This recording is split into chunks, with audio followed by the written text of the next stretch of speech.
Adding business models to SG for a better cause. And our vocabulary in context is sustainable growth.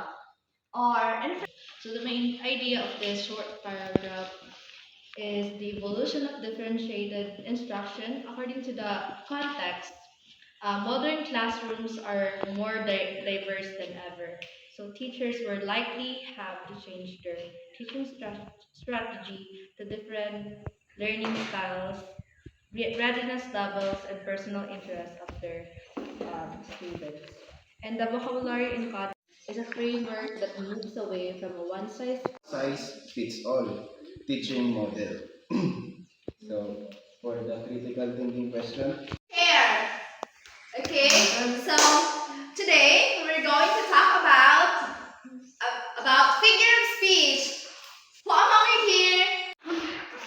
Lapit ka ba? Oh, morning, Ivy. So, where's the project I'm asking you to do? I am sorry, ma'am. I'm still working on it. You're still working on it. Why? What were you doing recently? Because my mother last ganap na ganap yan.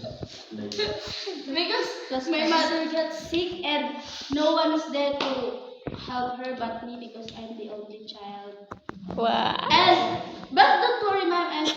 I'm working on it and I will finish it as soon as possible. Okay. Okay, next. Yes, I have a complaint. My order was not right. I ordered burger, but you give me fries.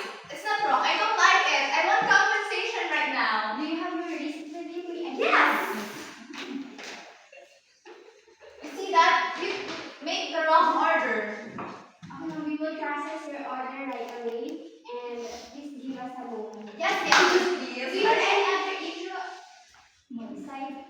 No, it's okay. Just make my order. I'm so hungry. Hurry up. Okay, ma'am, we will process your order right away. Problem solving task.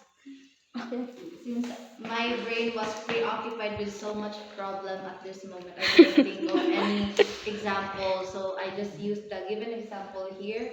Students not participating in class. So